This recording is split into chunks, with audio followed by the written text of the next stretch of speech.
From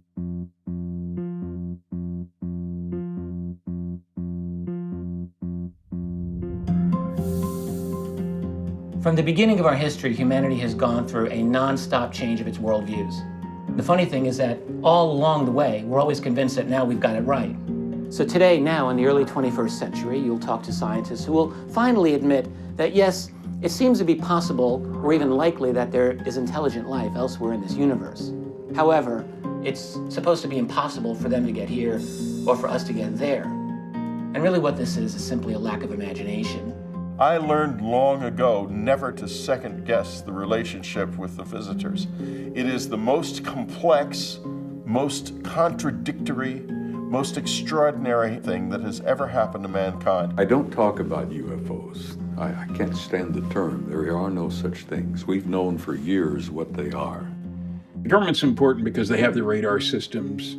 They're in a position to connect, collect the data. People in the national security world are dealing with the fact that this is a lie that has gone now for so long. How do you undo such a long-standing series of deceptions? I've met contactees in France, in Italy, in Switzerland. These people are telling stories that are so abnormal they could never make them up. Darby King says, "Thank you for giving us your children. I want to go home." I remember them putting a needle through my optic nerve, and they were able to put something in the back of my eye. These things are apparently placed in individuals by an advanced intelligence that has a science that's far beyond our own. There was a point like 10 years ago or 12 years ago where I got to see what I call my daughter, which was an extraction of me, mingled with their genetics.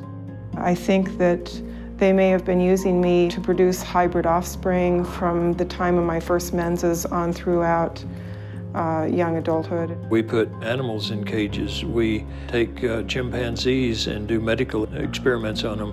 The justification we use, it's no longer just if somebody else uses it on us. If you're observing the evolution of a planet and you were looking at it as an experiment that you could quantify, you would try to take samples all along the evolution. And they sent a beam that hit me in the chest with 3 gold balls of energy, which was to restore my memories. And that was on a ship that was non-physical. It was more of a plasma ship. What is the effect on a person's life who's had abduction experiences all of their lives?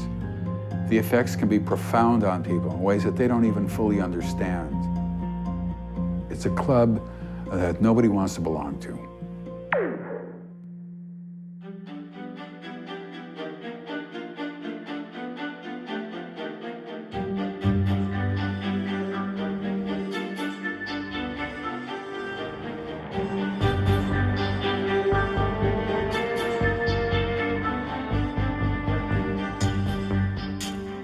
The secrecy can only be kept so long. It's like a dead body that's been improperly disposed of. At some point, it will rise to the surface. That's the UFO secret. The concept of an alien presence is a part of our contemporary culture, and many people believe extraterrestrials actually exist. Could there be something to this modern myth? Could an extraterrestrial species really have a hidden hand in shaping the events of our civilization? Is there a scientific explanation for the thousands of eyewitness sightings that occur every year? The Hidden Hand explores a new paradigm of consciousness taking root within humanity. The Air Force put out the Blue Book on hundreds and hundreds of flying saucer cases. And you look in the Blue Book and it goes about saying, yes, somebody saw something here, but it was swamp gas. Ignore the fact that it was in the middle of the desert. They came up to the conclusion, basically, there's no such thing as flying saucers. In December 2007, the Ministry of Defense made a policy decision that it was going to release its entire archive of UFO files. One of the most interesting UFO reports to have been released so far is a first-person account from Major Milton Torres, a retired United States Air Force pilot who in 1957 was given an order to scramble to intercept a massive UFO that was being tracked on military radar. The minute I checked in with the GCI site, he told me this is a hot mission.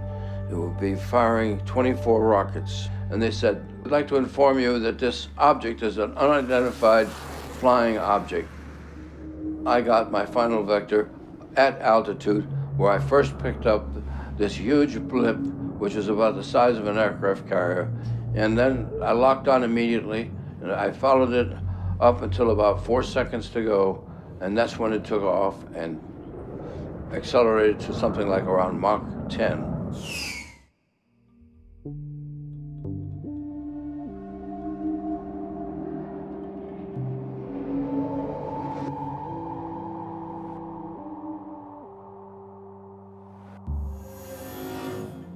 The old-timers, they were there and presumably involved in the details of the Roswell experience. Only after I'd been to the moon and had become somewhat of a celebrity and came back, and they had knowledge of the Roswell incident that they were afraid to talk about because they'd been threatened by authority, and they wanted to talk about it, and they didn't want to carry their knowledge to the grave. What they said, yes, the Roswell incident was real. It was truly an alien craft. Some that had observed bodies or been a part of that said, yes, there were bodies involved. We went to the Pentagon, and eventually we had confirmed that they knew that what we were telling was true. My name is James Pennison. I was the security officer that was in charge of RAF Woodbridge security on the night of December 26, 1980.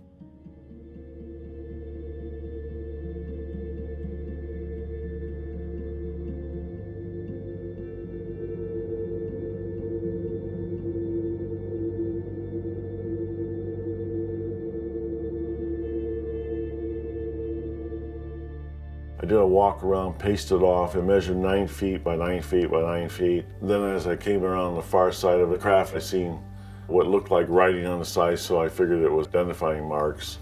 I was looking for things like, say, United States Air Force or NASA. And as I got closer to it, I seen that there was pictorials, it was not writing. Then as I touched those glyphs, I was blinded by ones and zeros that was being transmitted. The craft lifted up with no sound and then took off in a blink of an eye. There are many and various non-human groups and races that are interacting with the Earth and have been all along, you know. I love it when people look out into the night sky and see that blaze of stars and they think they're looking at a fraction of a fraction of fraction of a fraction of what's in this universe. And they say, do you think we're alone? Are you kidding? I mean, just have another look.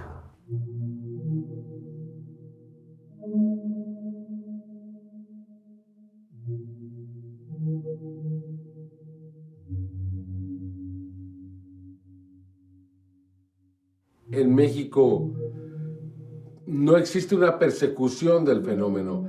El fenómeno es visto de una manera amistosa. Si este fenómeno aparece en los Estados Unidos o en Europa, los objetos son perseguidos. Sabemos muy bien que esta presencia se incrementó de manera importante a partir de la detonación de las bombas atómicas en Hiroshima y Nagasaki. ¡Órale! Está el foquito prendido.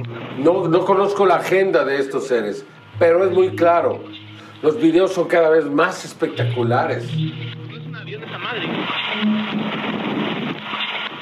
Y al mismo tiempo, la situación del mundo es cada vez más grave.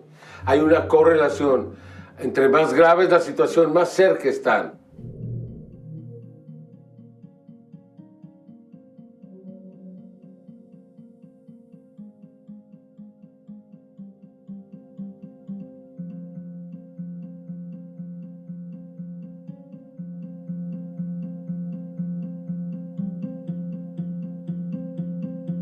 There is an overwhelming abundance of evidence in terms of documentation showing that there has been an unexplained phenomenon interacting with the militaries of this world for a very long time. That this phenomenon has been taken seriously by the highest level national security people, and that they've enveloped the topic in secrecy. They've misrepresented it to the public time and again. It's obvious that there's something important happening here with technology that, frankly, is not supposed to exist.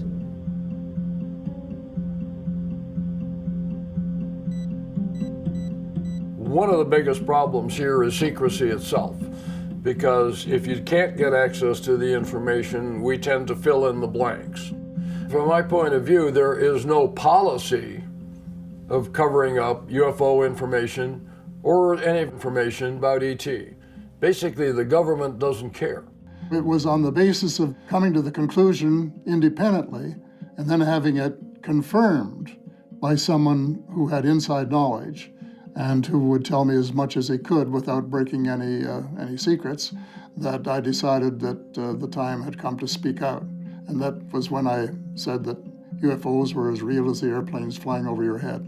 What is Father Funes doing, who is the chief priest of the Vatican Observatory, comes out in the Osservatore Romano saying ETs could possibly exist and they are our brothers? Everybody's getting their ducks in a row, including the Vatican, for some kind of disclosure which might be palatable to the world. I was stationed at Nellis Air Force Base outside Las Vegas, Nevada. That is the back door to the highly classified Area 51. I discovered when I was the weather observer that the U.S. Air Force had a base for extraterrestrials.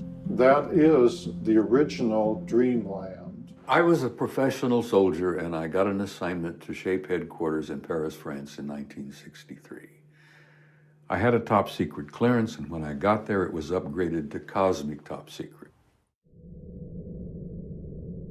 World War III was just moments away. And these damned UFOs that kept showing up all over the place, we thought they were Soviet. The Soviets for a long time thought they were us. The study in '64 concluding, no, it wasn't us, it wasn't them, it was somebody else. Well, the somebody else that they came up with is the thing that really shocked the hell out of the admirals and the generals. That's what opened my eyes to the extraterrestrial reality.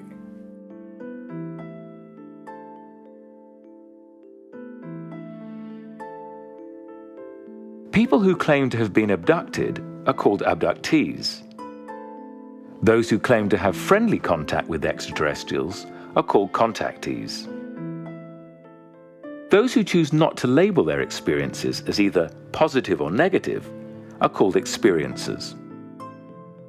Are there really people who experience abduction or contact? Are they credible? Are they sane? Are they lying?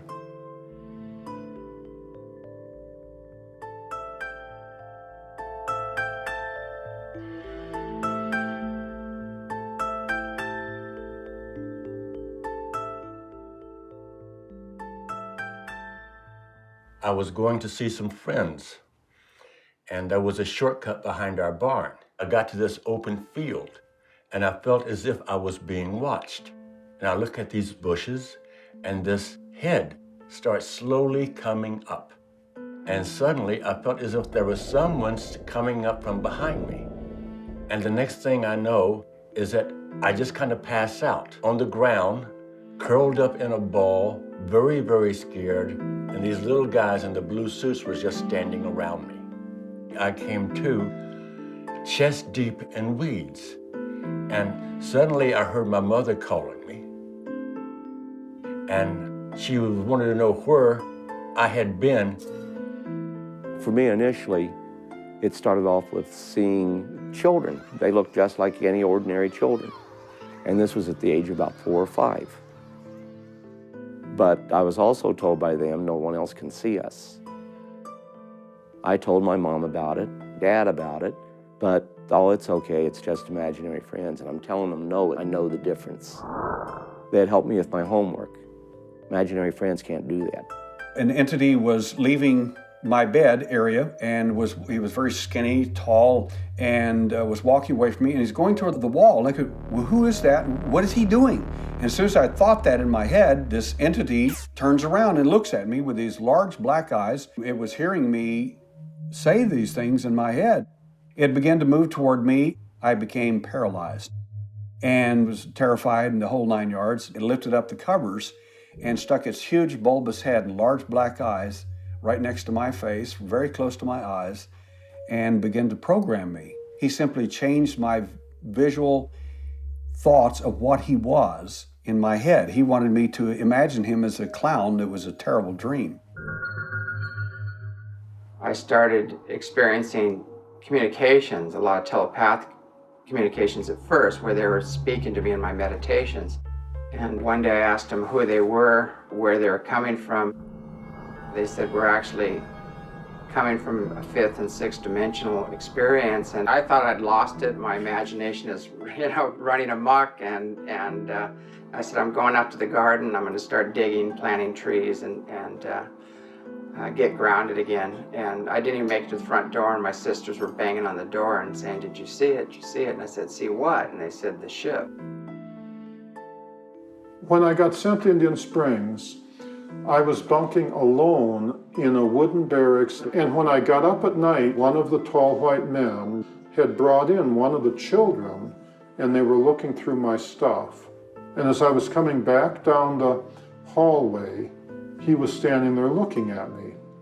I was terrified. I turned around slowly, and I was trying to wake up. I was praying, and I was saying, please God, let me be sane. I was in my bedroom a week after my father died, and I was saying a prayer. As I finished my prayer, I looked out the window, and I looked at this disc shape, and there was an earthquake, and the house shook. And I tried to run downstairs in my living room. I looked at 3 of the gray aliens. Then I tried to run back, and the other gray guy stuck a needle in my back, and I remember being taken inside the craft. Well, one of the most phenomenal aspects of an incredible phenomena is the idea that there is so much control that the UFO occupants have of our memories, of our behavior. Why a person would recall later often has to do with another abduction experience, which is, let's say, slightly more ragged than the earlier ones. And they begin to think about this one, and they look into it. And very often a person will put all kinds of incredible things out of their mind until they hit 25 or 35 or 45, and something happens that day. And they come back with this wound on their leg, and somebody saw a UFO leaving the house, and one thing and another, and they think, what's going on here? And they look into that, and that begins to reveal the train of things that led up to that point.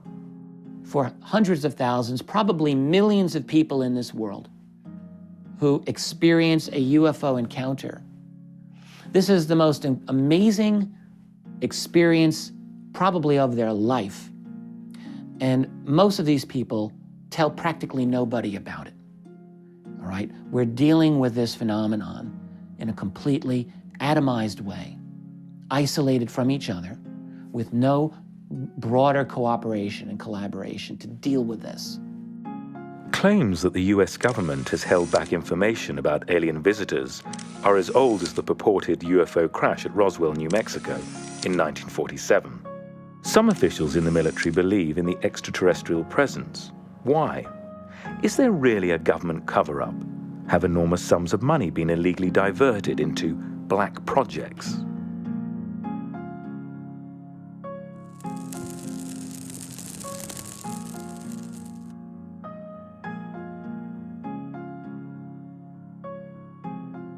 I went to the general one day, and it was agreed that we would start no projects in the Army on those 3 items: crop circles, mutilations, and abductions. But we would watch them. We would keep getting the reports because our main objective in those days was weapons of war. We tried to make advanced weapons. that maybe we could reach them. But we're never sure that they would fight on our level. And I'm still not sure they'll fight on our level. Why should they if it's a super intellect? Fight us with bombs and cannons? That's not the way they'll fight us. There's a lot of people running around within the national security community who don't seem to have a lot of oversight, but have access to a lot of money.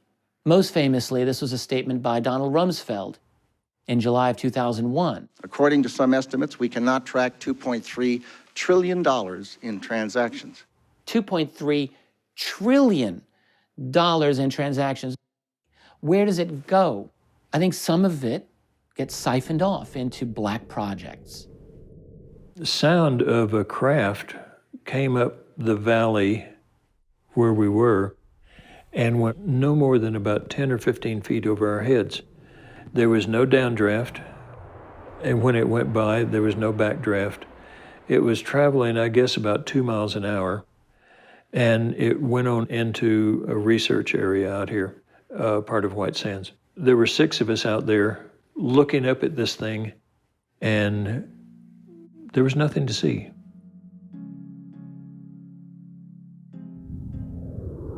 They is Majestic 12, the committee of the majority that was formed by Truman in 1947 following the crash at Roswell. And they are the powers that be over the ET technology and the reverse engineering and development of it to the robust state it's purportedly in now, which is starships, U.S. starships. Majestic got together with the Office of Naval Research and got together with Lockheed Skunk Works in the late 40s. They started taking this crash bird and figuring out how it worked. By the end of the 50s, they'd figured out how it worked. So by the 60s, they were able to replicate the technology in a Model T type style and make it fly. In the book, The Day After Roswell, Colonel Philip Corso really talks about back engineering the Roswell artifacts, that he was in charge of research and development at the Pentagon, where they took the microchip, fiber optics, night screening devices. He was given these things to give huge established companies to back engineer this material. He had huge envelopes of money used to give them. There was no paper trail for what happened. They don't really care if we know that there's aliens out there, but they very much care if we absolutely know for sure there's aliens out there, because then we know for absolutely sure that there's alternative technology out there, and this could endanger their monopolies.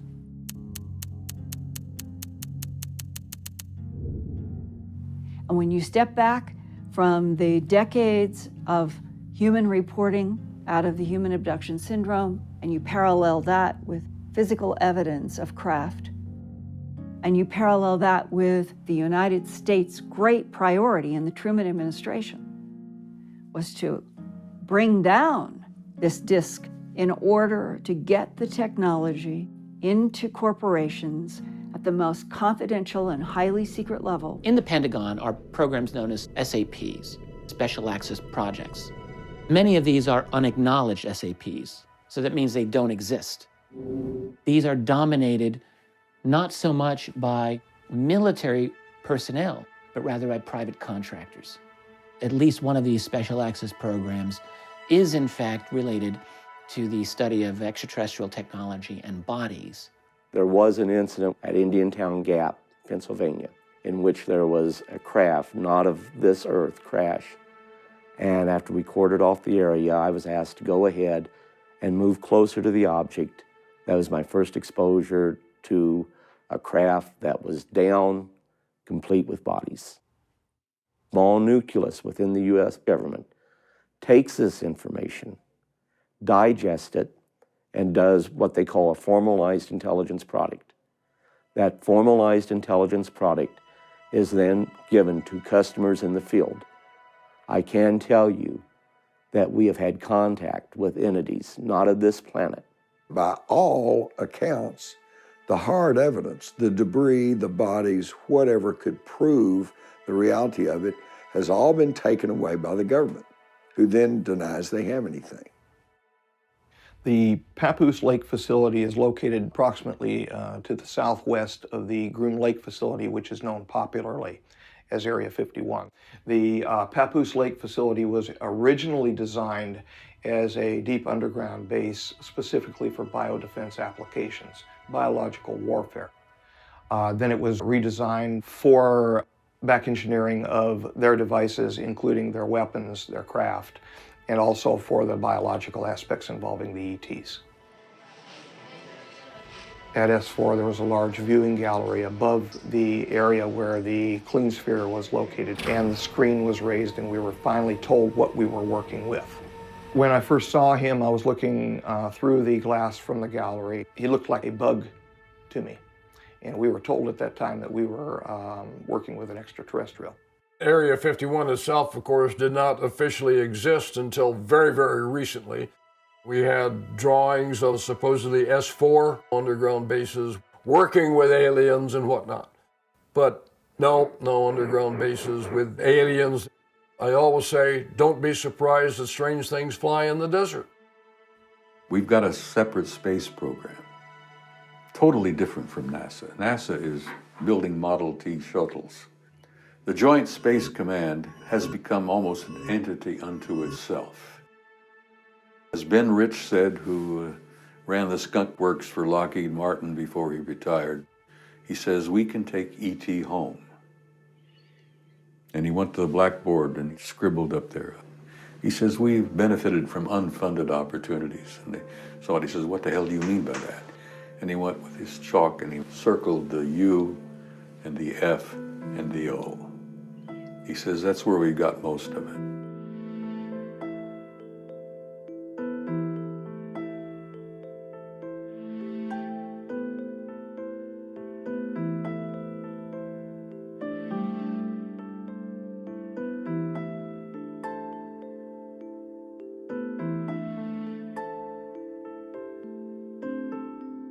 Some psychologists say sleep paralysis is the reason why many people have abduction-like experiences. During sleep paralysis, the sleeper partially awakens, but is almost completely paralyzed and has terrifying hallucinations of ghosts, demons, or aliens. If this theory is true, why are abductions often reported during broad daylight? What kind of technology would it take to remove people from their homes and cars and carry them onto a spacecraft, unbeknownst to the abductees and those around them?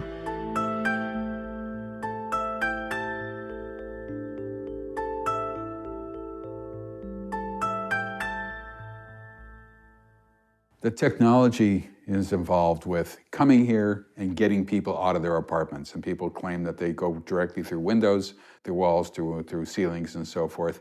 That's future physics, that's technology. These beings come into the room and take them out, and they are under control all the way through from the beginning to the end of the abduction sequence. That is all neurological control from afar. The basic pattern, I would say, is that a person's in a car.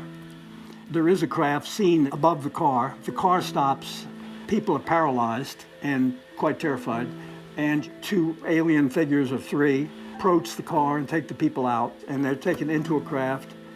They're undressed, put on tables, and there's a series of procedures that take place. When you take a look at a UFO, inside a UFO, everything is for abduction purposes. There isn't anything that we can see that isn't.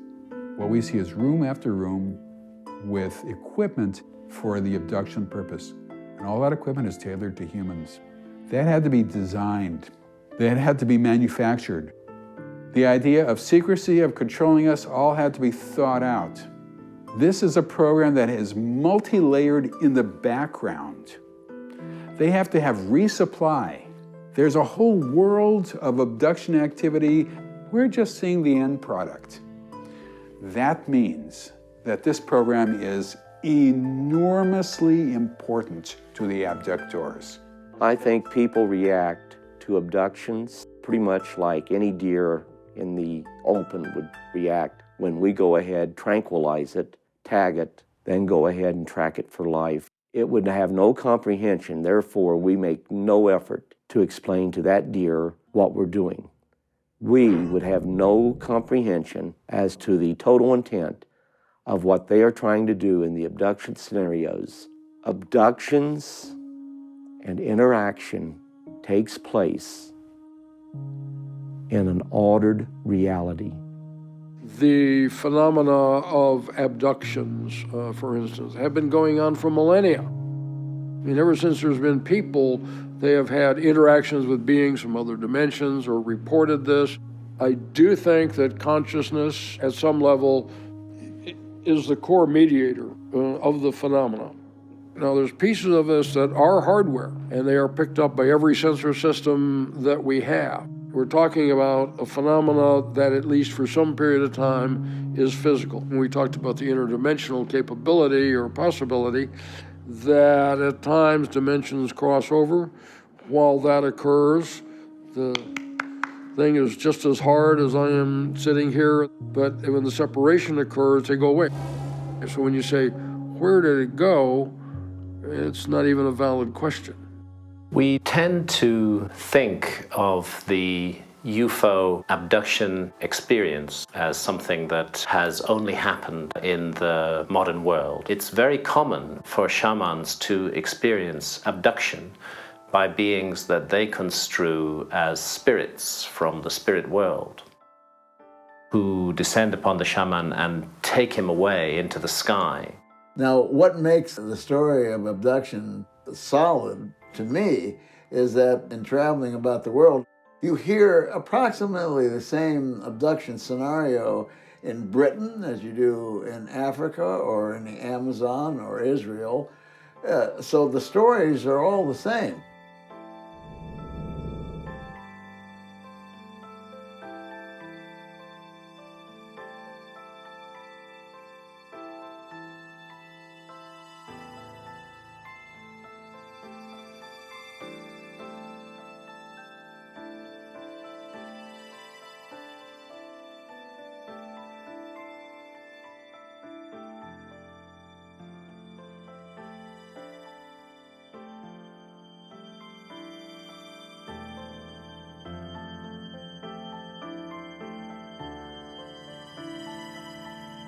If there are such things as extraterrestrials, what do they look like? Could they resemble humans? Would we even recognize them as life forms? Will we see these beings as they really are, or project familiar earthbound images onto them in a vain attempt to understand their strangeness? By the way, there's not them and us. There's us and them and them and them and them and them. You've got the groups that are psychic and the groups that are not psychic.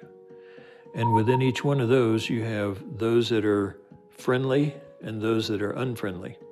The friendly psychic groups are here to help us, and they would really like to see us gain more psychic ability. The unfriendly psychic ones want us dead.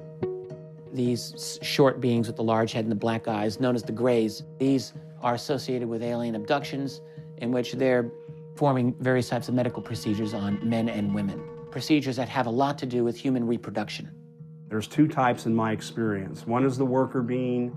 They're approximately 3 feet tall. They're the ones with the big heads and the big teardrop eyes. The species of Gray that I've been working with that I call the true aliens are about a foot or so taller, and their physique is more closer to ours than the short ones with the big heads. The most powerful of the gray aliens are the ones who look more sort of insect-like, who are very, very thin, and people describe as praying mantises routinely. Those are the ones that are in control. Those are the ones who are order givers. Everybody else is an order taker. The first 6 years of my abductions were primarily and totally with Grays. No emotions, thought-activated technology, totally telepathic, cold and calculated in their behavior. Their minds and the way they can assimilate data, they think 10 to 100 times faster than we do. They have to slow way down to even telepathically communicate. Things that they do seem almost spiritual, or they seem like magic.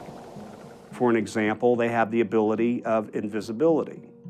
They have the ability to have their working essence maybe 95% in one dimension and 5% in this one. Many abductees not only describe Grays, but they describe the blonde, blue-haired people, which they call Nordics. these blondes have taken them onto craft. And that on the craft, they have taken them out to look at the moon, to go through the solar system. And then you have the reptilians, which a lot of people eschew because they don't even want to consider that something like a reptilian might be running around. That leads into claims that they can shapeshift. Can you imagine what would happen today if you were sitting in a theater and you begin to wonder about the person sitting next to you? I've met so many people who've talked about seeing, often people in positions of power, but not always, what they say transform in front of their eyes from a human to a reptilian form and then back again. His head was almost human, but this part of his face was a little bit extended. Very broad nose, small eyes, a ridge that slowly came up and went back, little scales, and yellow fading to green coming down the front of his neck. I mean, he looked like a lizard. You also had beings that were almost pure energy, almost like, for lack of a better term, living plasma. There's going to be life that we come in contact with that initially we're not even going to recognize as life. The most uplifting and unusual ones up at the upper end of the scale are called beings of light.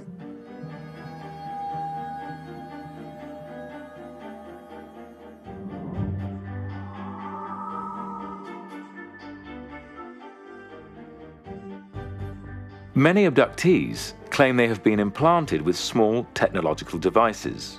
Could these be tracking devices? Could they be a form of mind control?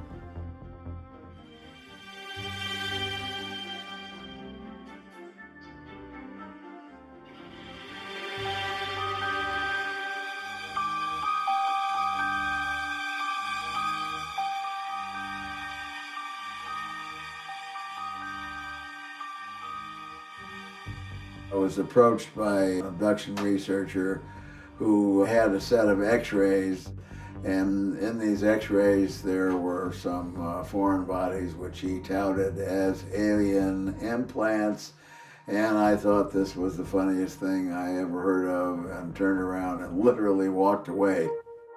I looked at the x-rays again and I said, well, these look like leftovers from a previous foot surgery to me. So I simply said, well, when did this person have their surgery done? And he said, well, she never had a surgery done.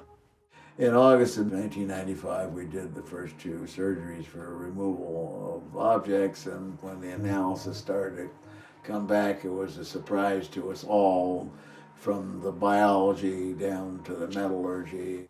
We find that the metal is amorphous. That means that there is no atomic alignment of these crystals. How do you have iron that's amorphous and is still magnetic?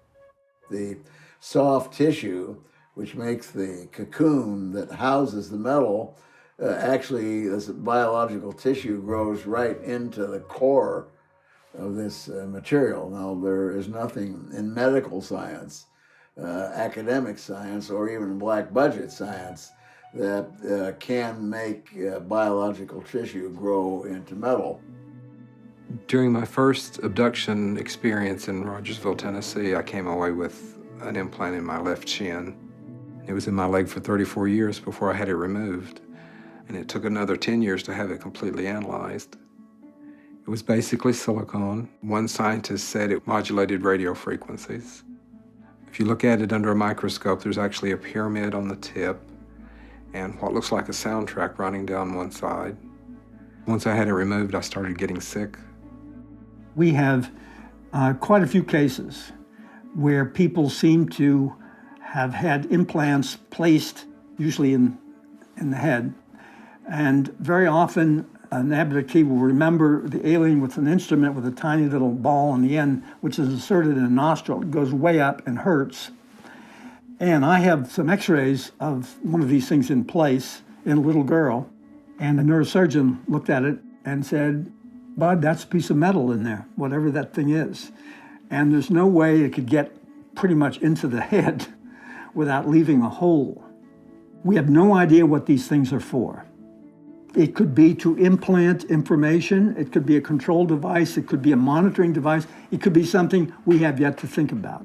Well, I do have an implant. inside of me, and I believe one is able to send messages back and forth. But I also feel like I have another implant where they're able to not only track me down, but they're able to physically paralyze me.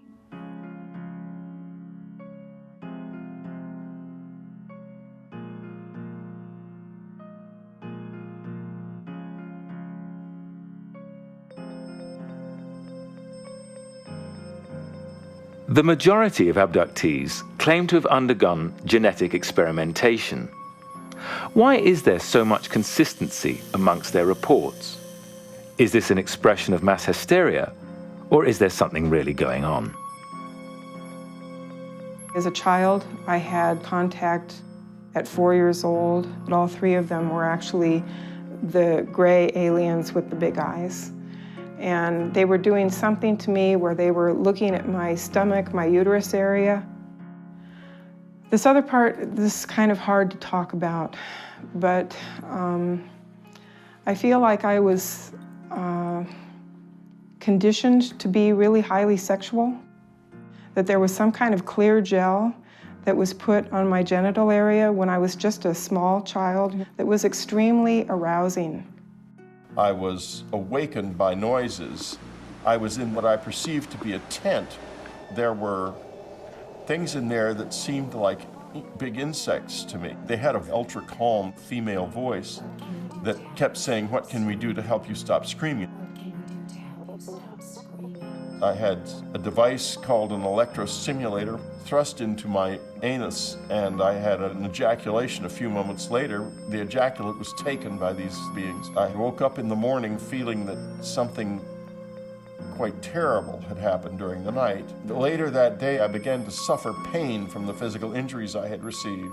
By the time I went to the doctor, and he said, "Well, Whitley, you've been raped." It took me many, many years to say that. I called it a rectal probe instead, and I ended up being laughed at by every media outlet you can imagine for being raped, and that was a very hard experience. There was a taller being, an insect type of mantis. She looked straight into my eyes, and I saw colors. I felt affection, and I also felt ecstasy. And as she's giving me this mental scan, I was having an orgasm. And then as she's telling me, "We're not going to hurt you," then I started feeling pain. They stuck a needle and started removing eggs. I'm in a room with all these females. The being walks in and he looks at me and he says, "You will give all these women babies." I freak. I am looking at this container and I say, "I like hugging and kissing." And two of the women come over and they start touching me, making those purring sounds. I ejaculate into the container. The sexual stuff was there, but definitely when they extracted semen, but primarily that was what I call screen imaging. To give you an example of what screen imaging is, and sometimes I feel sorry for some abductees thinking they're having this romantic thing. They create images in your mind when they're extracting semen or ova to lead you to believe you're having this wondrous sexual experience or you're with this very pleasant person. They had gone in with the needle through the belly button and harvested those fetuses. After my hysterectomy, the doctor commented on me having lots of adhesions. What we discovered is that eggs are taken routinely. Eggs and sperm are put together. There's some sort of genetic alteration to the zygote. It is then reimplanted in the female. After 9 to 11 weeks, the embryo is removed and it is gestated in a tank. People have claimed that they've had sexual relations with aliens. There are several problems with that claim. Number one, aliens do not have genitals as we know them.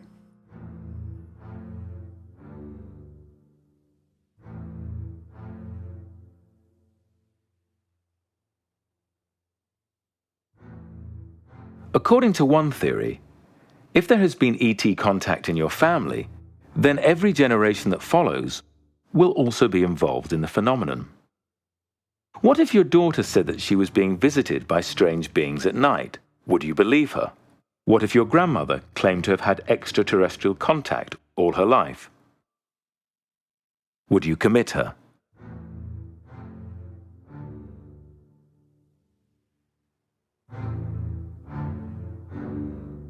This is a big mystery, what's happening to my family. They are doing genetic experiments. I think it's very strange that 2 members of the family have, on a regular basis, we're having contact with the alien beings. If you're an abductee, the reason that you're an abductee is because either your mother or your father or both were abductees. And the reason they were abductees was because of their mothers and fathers. And the question then is, well, when did it start? The abduction phenomenon is not just a single event. It also occurs from infancy into old age. They might be abducted 40 times in a year, but not 40 times over the course of their life. 300 times, probably more. Here my grandmother is having this experience. My mother has seen a UFO. I'm having abduction experiences. My daughter has seen UFOs.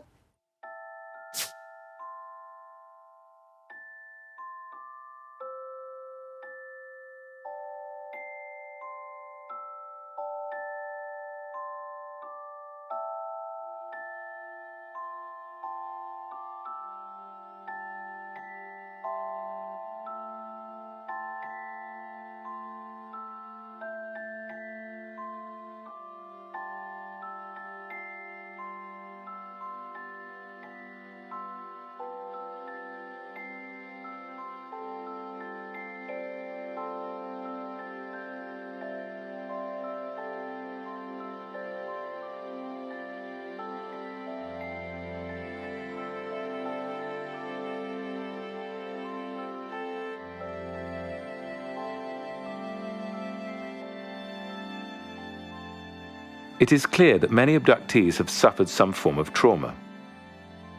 Have they been sexually abused? Is that why they invent their abduction experiences as a way to compensate? Or have their actual abductions caused the trauma?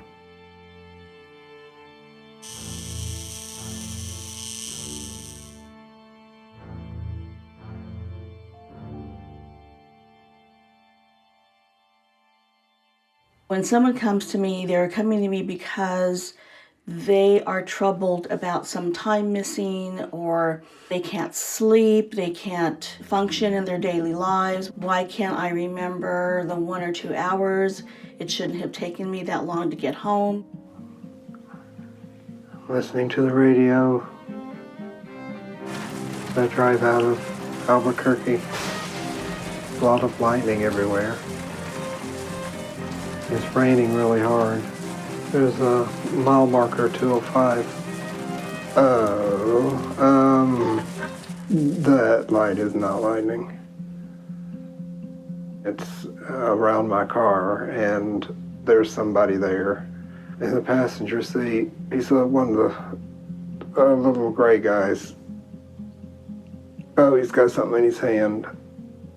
It looks like a long rod, and he puts it right to my head. That hurts. Oh,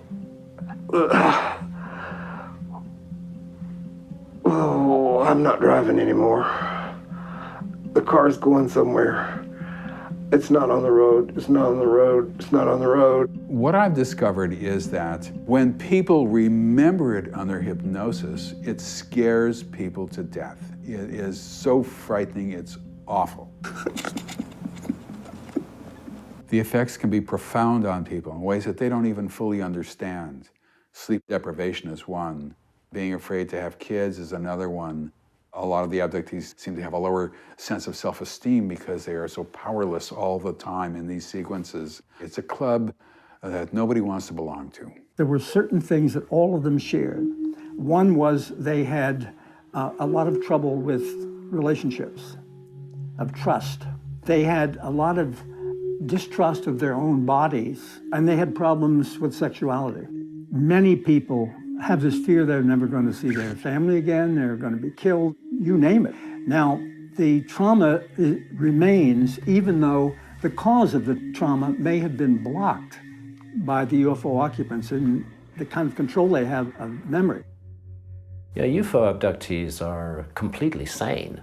Anybody who argues that the UFO abduction experience is a function of some kind of mental illness have no idea what they're talking about. These are thoroughly grounded people who are having deeply traumatic and unexplained experiences. John Mack, the late professor of psychiatry at Harvard University, concluded whatever we're dealing with here, we're not dealing with some kind of madness. Those individuals may be suffering from something more like post-traumatic shock.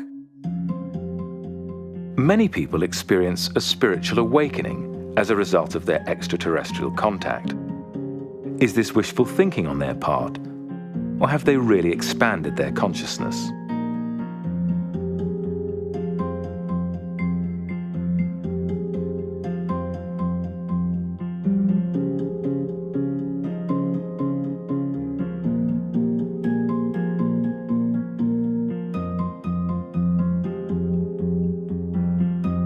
I was up at the school field roughly around 3 a.m. in the morning. I felt a presence show up, an energy that occurred that was so strong that was amazing. Right behind me was this glowing misty light. It starts materializing, and now it looks like it's a giant dome on the ground.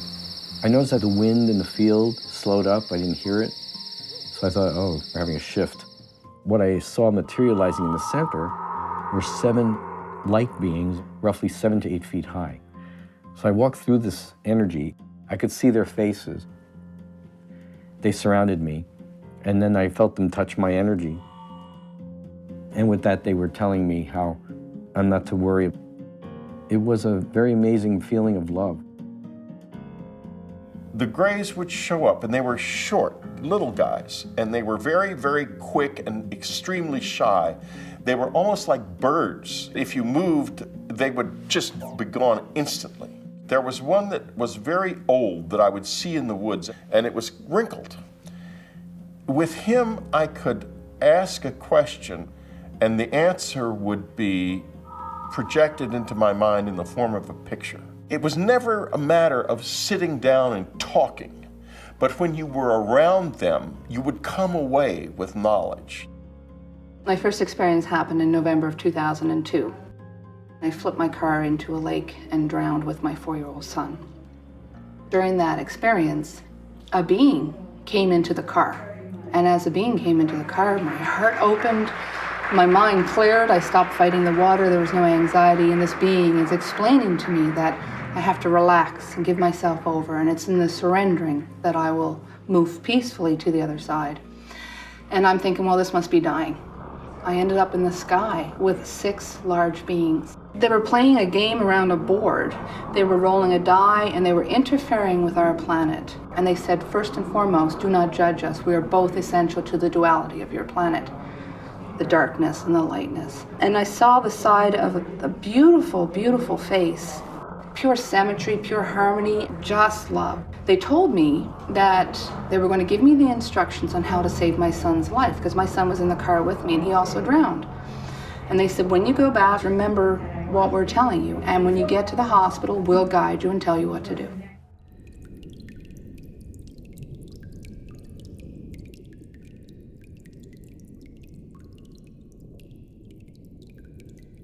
So I get to the hospital after the whole accident, and the doctors are telling me, my son is so dead. Please let us unplug him. And these beings come, and they're in my ear now. And they're saying, don't listen to the doctors. Let the doctors do what they do. Let them deal with the human body. And what they want me to do is rebuild the energy body or the etheric body and invite it to stay. And so for 3 solid days, I rotated hundreds of people through ICU of a major Canadian hospital. And these beings kept coming. We did what they told me to do, and on the 3rd day, my son woke up. My heart started beating very fast. And as I'm looking at them, all of a sudden they just stopped, and the frequency of Mount Shasta started changing, almost like an electromagnetic energy. And the next thing I know is I'm on the ship looking through these windows, and I'm looking down over Mount Shasta. And next to me are these two beings, but they look very robotic. They were almost motionless. And I remember there was sort of like a panel, and it was all these blinking blue lights. And in my head, I said, wow, this is really cool. And then next thing I know is I'm back on the ground looking up again. I said, what just happened? And I hear within myself the voice, and it said, we needed to bring you back, and that's enough right now because we don't want to give you a heart attack.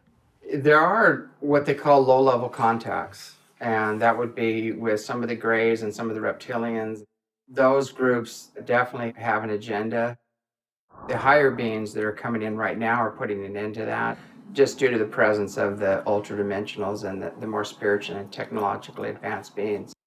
In 1973, I had a remarkable experience of seeing what I call a whole-light being manifest in a ball of light. This opened my mind to the realization that vast areas of information would be given to the human race, from genetics to cosmology, preparing each of us for a renaissance, a global awakening to the fact that we are cosmic citizens, preparing to experience what I call a new chapter in the book of life.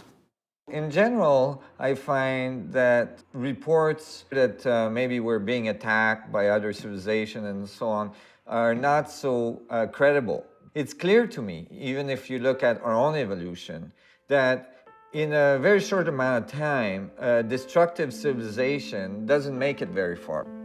A civilization that reaches higher levels of technology and higher levels of understanding is a civilization that has overcome the tendency to compete and fight, eventually come to understand that it's better to collaborate. That is the attitude that eventually leads a society to higher levels of technologies and eventually to be able to contact other worlds.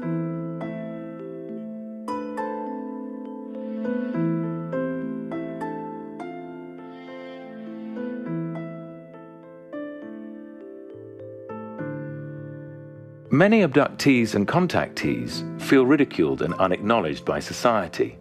Some of them have formed support groups in order to exchange ideas and experiences. I roll over, and there are these three gray beings standing there over me. And I mean, it's immediate terror it's as if you know at that moment you have a soul and these beings could eat your soul. It was this haze going around me.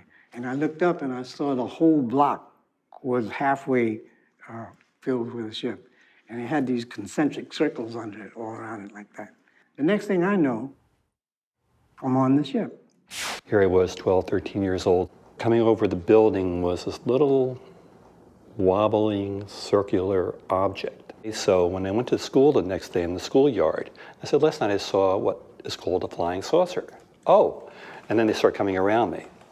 Next day, that happens again. More kids come around, smaller kids. So before we knew it, there were a lot of kids around me. Or have you seen the little green men? What planet are they from? And I said, no. And then I saw another object which flew out of the sky, stopped like it was a meteor, stopped, slowed down, and gently moved off. And I told them about it. Before I knew it, the principal said, come into my office. You're causing a disruption here. And flying saucers do not exist. He said, you're suspended from school. The school psychologist instructed my parents to get rid of all my astronomy books, my telescope, and that all had to go into the garbage. And it's best that you get together with your father and learn how to play baseball. So for 2 months, I was not in school.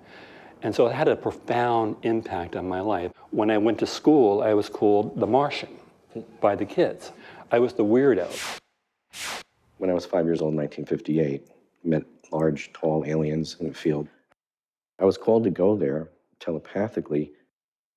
A giant star showed up, came overhead, and started lowering itself. I was paralyzed for that moment, kneeling on the grass. I turned my head and see the beings coming towards me. There's one person, picked me up, it was about 8 feet tall. Telepathically spoke to me. I felt I was part of the family. And from that point on, that's what it's always felt like. My mother told me to go into my sister's room. So as I walk into the room, there are 3 silhouettes. Then they jumped up as if I scared them because it was like he can see us. And they started running around the room very fast. They converged on the window, and their window goes, it turns completely black.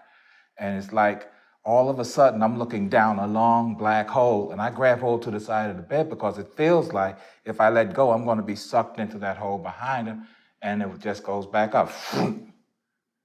And I do what I normally did. After any type of weirdness, I just walked into the kitchen and said, Mother, how come when I walked into Teresa's room, there was little black men in there, and when they ran through the window disappeared and turned all black, and I thought I was going to be sucked through the window. But then all of a sudden it went away, and then the window was normal again. And my mother just looked at me, as she always does, and says, that's nice. Don't tell your father.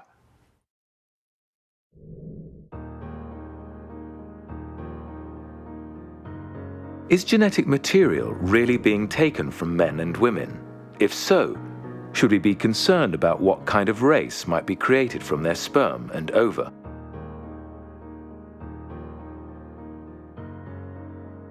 They put him in my arms, and he continues to cry, crying.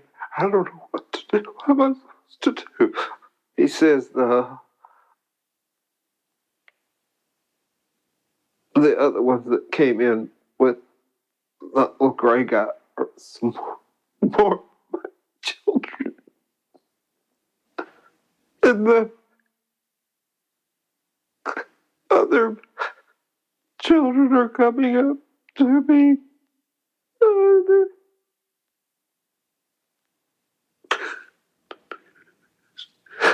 Touching my hand.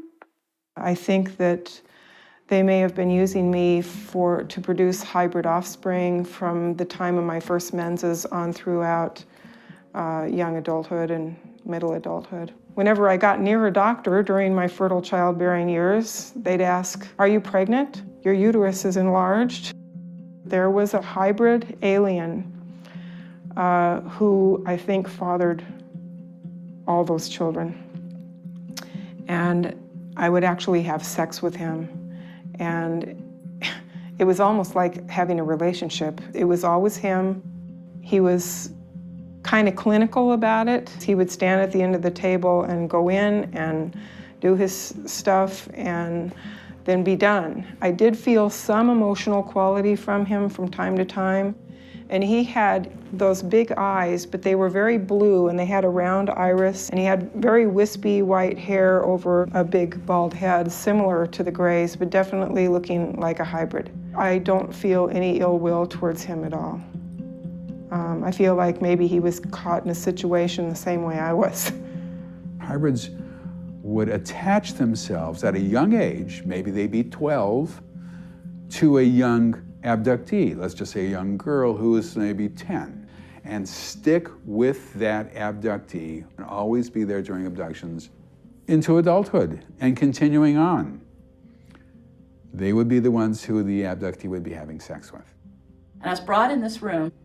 There's this girl standing there, what I believe is about a 6-year-old. She had the very rounded head, the very pointy chin, very large eyes, black with a tiny little blue iris, barely a nose, very thin hair. She looked more alien. And they said, this is your child. It was so freaky looking, I turned away. And they quickly shielded her and took her out of the room past me. And part of me was like, no, wait, it's okay. And the other part of me was like, no, I don't want to meet her. If we do not come through and we self-destruct, they have created hybrid human beings that can repopulate the planet. Then we began to see wholly and totally hybrid-controlled abductions without any gray aliens in evidence whatsoever. They are practically human, and they are not human. They have the ability to control us neurologically, just like the gray aliens, and we cannot control them. That makes them superior, and it makes us inferior in any kind of settled society. Are secret factions of the military looking to obtain extraterrestrial technology? Are they trying to gain advantage over other nations? Or even over the ETs themselves? If these claims are true, have they willingly destroyed our democratic ideals for their own power and gain? 1998. The most traumatic experience of my life when I've had an abduction. After my husband called 911, I was told not to talk about it. And I was threatened that I could lose my children and that they would have the child protective service at my house. Human doctors took me in the hospital and they aborted my hybrid child. I was kept in isolation at the hospital until I physically and emotionally got better. These covert ops types, what they're interested in with the alien abductees is alien motives. What do you know about the alien agenda? Why are you being picked up as an abductee? Why are they here? What are they doing? Number two is genetics. What is about you genetically that the aliens are interested in? Number three is the abductee's psi abilities. Do you do psychokinesis? Are you able to move objects with your mind? This is common. People are sat at screens, controls. The abductees all report that this technology is all done mentally. The fourth is technology. Have you been shown technology by the aliens? Have you had hands-on? Have you flown or navigated a ship? Have you been shown the propulsion system? Have you been shown any weapons? I was a radar operator who worked on surface-to-air missile and anti-aircraft artillery radar. And when we came to January of 1980, I realized I had no memory of that period of time. With this realization of missing time, I had a wave of nausea and I felt really scared.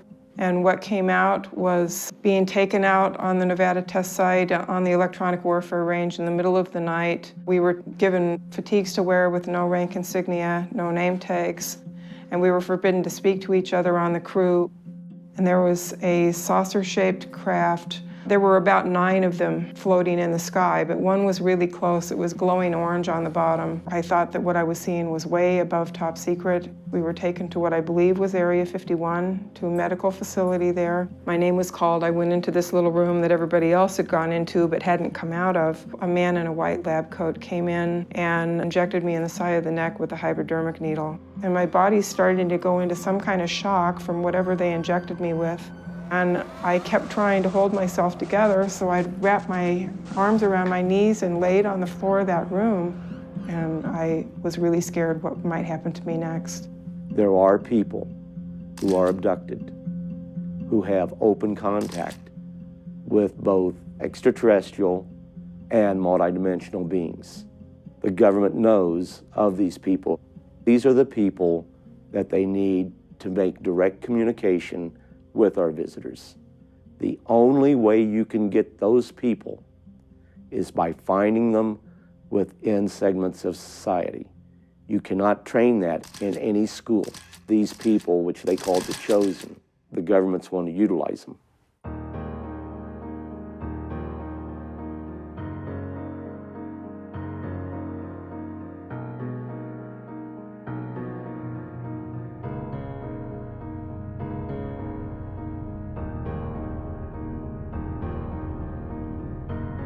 If the extraterrestrial presence is indeed real, how should our governments interact with these beings? How would contact change the religious and political institutions of our society? What could their intentions be? What might they be looking for here on Earth? Could we be in danger?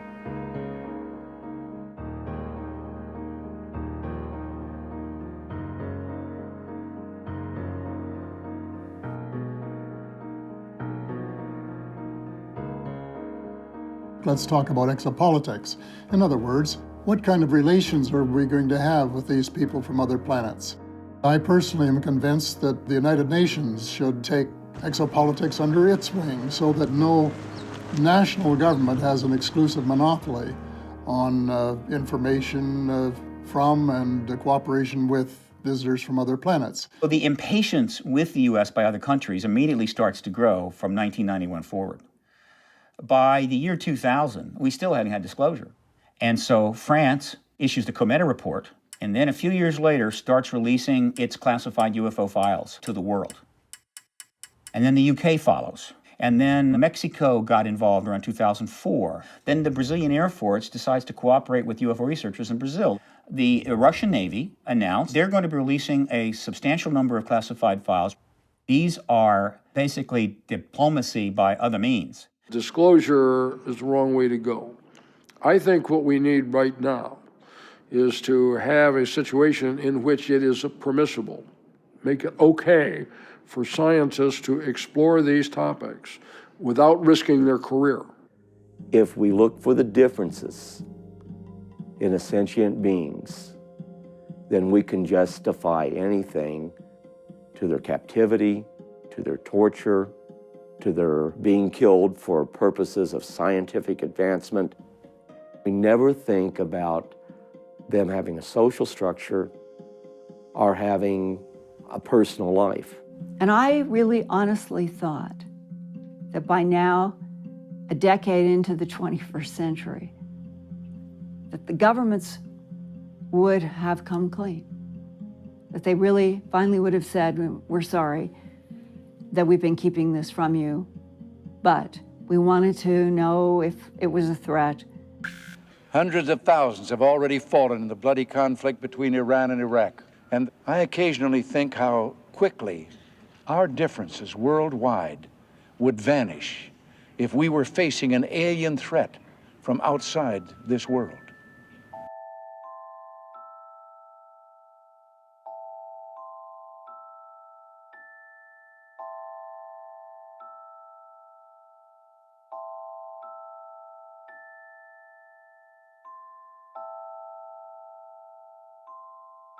Is it our destiny to go to the stars, to remain successful as a species? Will we become better predators, or will we learn to love even those creatures who are strange and frightening to us? Perhaps we will reach not only distant galaxies, but explore higher dimensions of reality.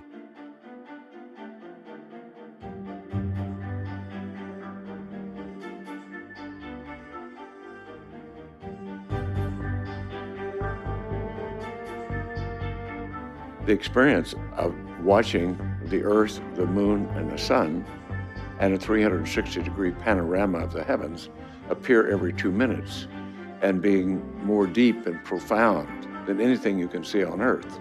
It was suddenly an emotional experience of experiencing viscerally a sense of oneness with all that I could see. The amazing thing about this whole adventure we're on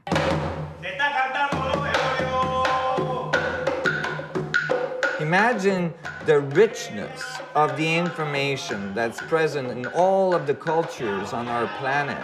And imagine all these cultures entering the galactic community, and every one of these civilizations that reach that level, how much they bring to the galactic community. That is invaluable. So we are reaching that moment, I believe. The human race has got to go to the stars and go out and take our rightful place out there. And that is our destiny. It's a favorable future where this race will endure and survive. We've already got some of the technology to do it. We talk about planets being light years away. Those guys don't live in that kind of a limited world. They have technology that is so far beyond anything we can even imagine. They don't go from here to there. We've already learned that they can warp space in such a way that from here to there is like now. Once you let go of belief systems and you start with a blank sheet of paper and you let information and perception and intuition be your guide, your mind starts to open. It's not shutting out alternatives to left brain belief systems. Your mind is allowed to expand. You haven't built a wall around it anymore. And as Einstein said, you cannot solve problems with the same level of consciousness that created them. A new kind of openness and acceptance of the unknown is spreading all through our culture and nobody knows it. The media still thinks in these brain-dead cliches, good aliens versus bad aliens, when you have lots of ordinary people who are becoming hyperdimensional beings very quietly in their own living rooms. When this kind of change comes to the human mind, there's always the same disconnect. The people in power get left behind. I believe we as the human race are headed not for destruction, but for renaissance. Clearly, our visitors from other worlds have different energy forms of travel. Hyperspace reality, hyperspace technology, physics of which we can begin to work with if we do make valuable contact with these other worlds count. People are getting inspired, and I see that as messages for us to change as a race, but maybe this generation can't handle it. So logically, who's going to be changing are the children, the new generation of the future. And with the proper education, I do see changing of a race. I see that they could probably handle contact a lot better than our generation.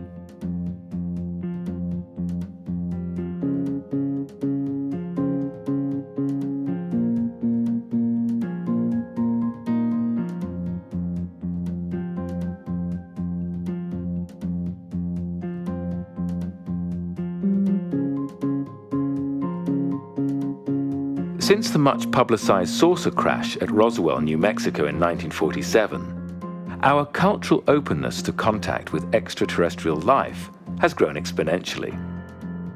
Is there really life on other planets? Tonight we have never-before-seen videotape of UFOs over Colorado. Stories of extraterrestrial contact are portrayed in the media with increasing frequency. Is this because we are embracing a true planetary phenomenon? Or are we being conditioned into believing mass media UFO hype? Are the sources in the sky secret military craft or ships from other dimensions?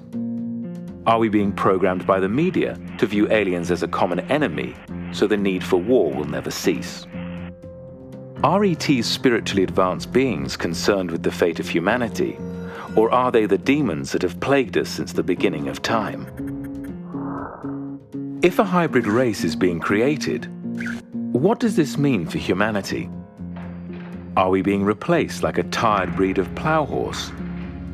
Or is this a foreshadowing of the kinds of creatures our scientists will soon create in our own labs? The answers to these questions are not easy to find. Neither the secret government nor the ETs are forthcoming. So much is shrouded behind veils of national security. At some point, the secrecy will be lifted. At some point, this will all come to light.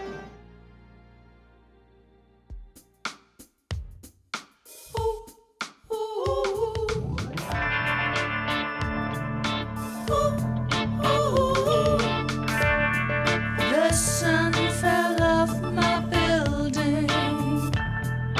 The moon was tugged aside.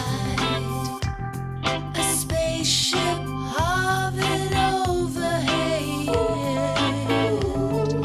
Its lights were flashing, and as I dreamed in black and white, the moon showed its other side.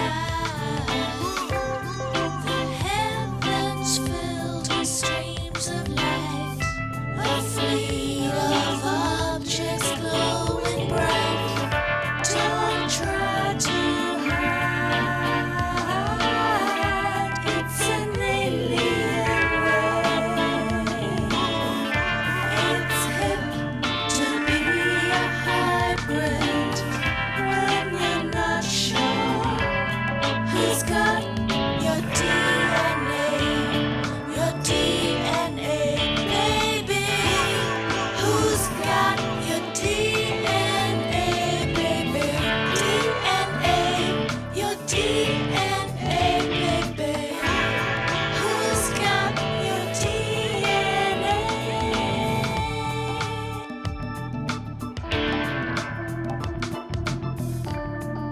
Can you even remotely view what's changing lives? If you think back to Roswell, space engineering.